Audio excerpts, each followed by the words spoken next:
Perkenalkan, nama saya Komang Nibra Sanjaya dengan NIM 2015091074. Di sini saya akan mempresentasikan preliminary test pada ADM. Pertama, kita masuk ke pengertian. Pengertian preliminary test pada ADM ini adalah metode generik dimaksudkan untuk digunakan oleh berbagai enterprise yang berbeda dan dalam hubungannya dengan berbagai kerangka kerja arsitektur lain jika diperlukan.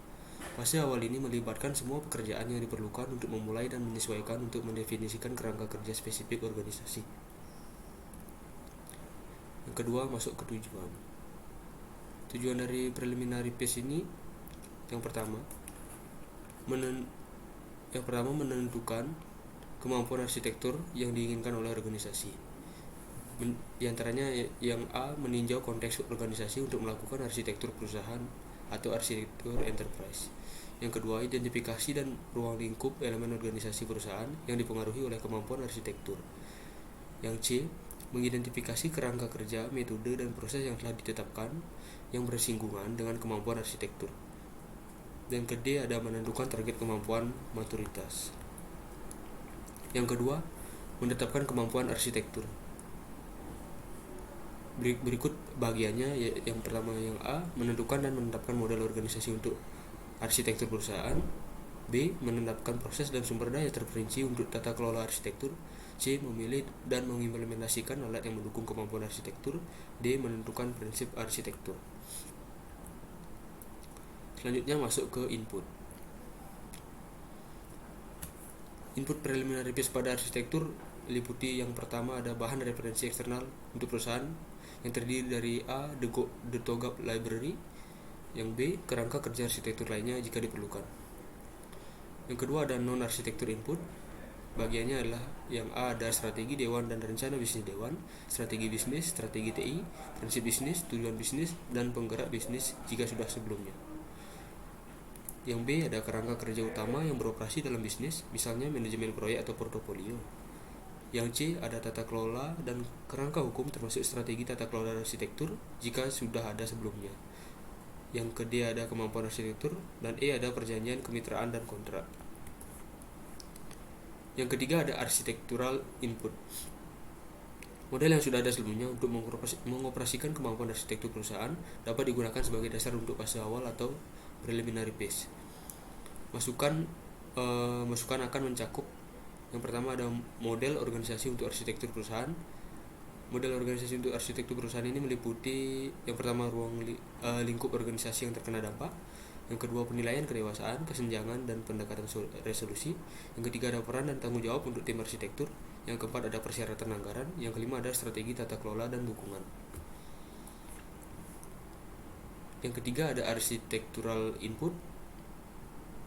Architectural input ini meliputi kerangka arsitektur yang ada.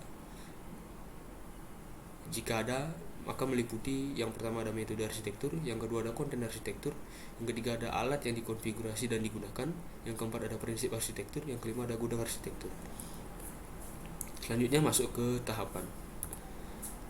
Tahapan preliminary phase ini yang pertama mencakup organisasi perusahaan yang terkena dampak.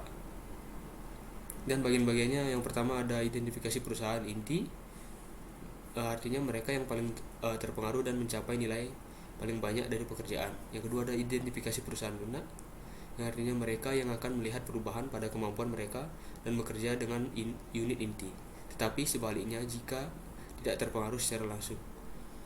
Yang ketiga ada identifikasi perusahaan yang diperluas, unit-unit di luar perusahaan yang dicakup yang akan terpengaruh dalam arsitektur perusahaan mereka sendiri.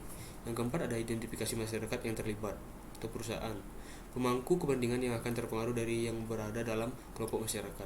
Yang kelima ada identifikasi tata kelola yang terlibat, termasuk kerangka hukum dan geografi atau perusahaan. Yang kedua ada konfirmasi kerangka tata kelola dan dukungan. Kerangka arsitektur akan membentuk batu kunci untuk cita rasa terpusat atau gabungan ringan atau berat dan lain-lain dari organisasi tata kelola, arsitektur, dan pedoman yang perlu dikembangkan. Yang ketiga ada menetapkan tim dan organisasi arsitektur perusahaan. Nomor 3 ini mencakup yang pertama ada tentukan kemampuan perusahaan dan bisnis yang ada. Yang kedua ada lakukan penilaian kematangan enterprise arsitektur atau perubahan bisnis jika diperlukan. Yang ketiga ada identifikasi kesenjangan di area kerja yang ada. Yang keempat, alokasikan peran dan tanggung jawab utama untuk manajemen tata kelola kemampuan arsitektur perusahaan. Yang kelima ada tentukan permintaan untuk perubahan pada program dan proyek bisnis yang ada. Berlima ini mencakup 5 topik, yaitu menginformasikan pekerjaan yang pertama ada menginformasikan pekerjaan arsitektur perusahaan dan arsitektur TI yang ada tentang persyaratan pemangku kepentingan. Yang kedua ada minta penilaian dampak pada rencana dan pekerjaan mereka. Yang ketiga ada identifikasi area minat umum.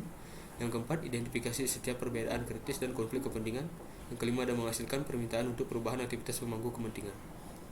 Yang bagian ke F ada tentukan batasan pada pekerjaan arsitektur perusahaan.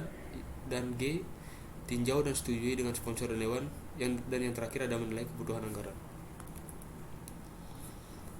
Tahapan preliminary phase yang keempat yaitu mengidentifikasi dan menetapkan prinsip arsitektur. Artinya prinsip arsitektur didasarkan pada prinsip-prinsip bisnis dan sangat penting dalam menetapkan dasar untuk tata kelola arsitektur.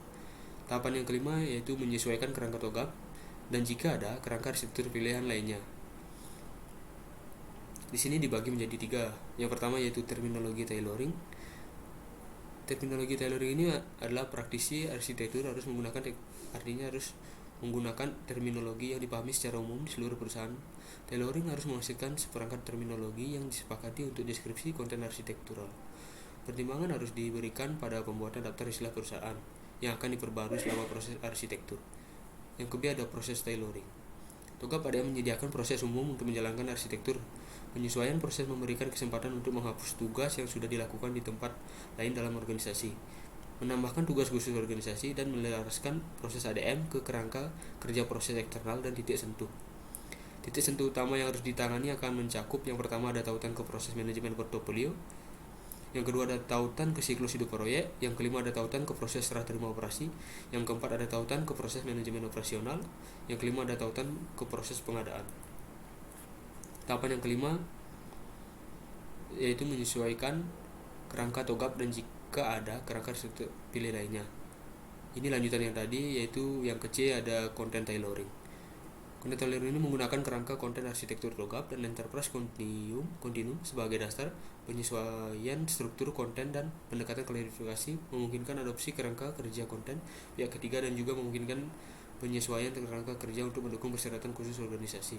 Tahapan yang keenam ada mengembangkan strategi dan rencana implementasi untuk alat dan teknik. Konten arsitektur akan sangat tergantung pada skala kecanggihan dan budaya dari kedua pemangku kepentingan dan kemampuan arsitektur dalam organisasi.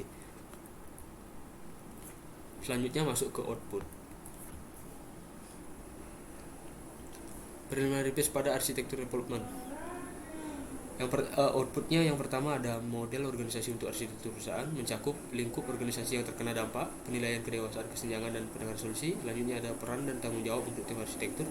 Selanjutnya ada kendala pada pekerjaan arsitektur. Yang kelima ada persyaratan anggaran. Yang keenam ada strategi tata kelola dan dukungan. Yang keempat ada kerangka arsitektur yang disesuaikan, mencakup yang pertama metode arsitektur yang disesuaikan. Yang kedua ada konten arsitektur yang disesuaikan. Yang ketiga ada prinsip arsitektur alat yang dikonfigurasi dan digunakan. Yang ke C, repositori arsitektur awal diisi dengan konten kerangka kerja. Yang kedua ada pernyataan ulang atau referensi ke prinsip bisnis, tujuan bisnis, dan penggerak bisnis. Yang ke E ada permintaan pekerjaan arsitektur yang sifatnya opsional. Yang ke F ada kerangka tata kelola arsitektur. Selanjutnya masuk ke pendekatan.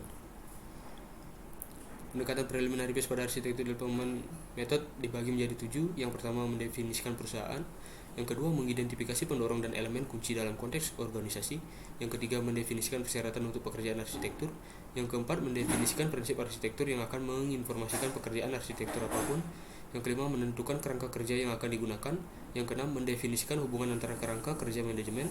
Yang ketujuh mengevaluasi kematangan arsitektur perusahaan. Berikut referensi yang saya gunakan.